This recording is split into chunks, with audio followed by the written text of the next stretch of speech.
आरती करल का? हो काय म्हणतोय मी.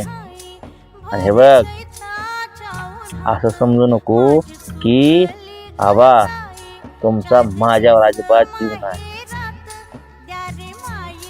अगं बाळा तू माझा जीव लग्नाच्या अगोदर होती, आता सुद्धा आहे आणि इथून पुढं सुद्धा राहणार. फक्त तू व्यवस्थित त्या पाहुण्यासोबत वाग, भांडू नको. मग तो पाहुणा तुला कसा जीव लावत नाही मी बघतो.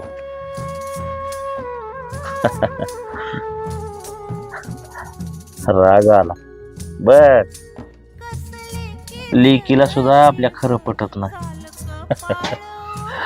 लयच अवघड आहे रे आजकालच्या पोरीचं. कसं व्हायचं परमेश्वरा.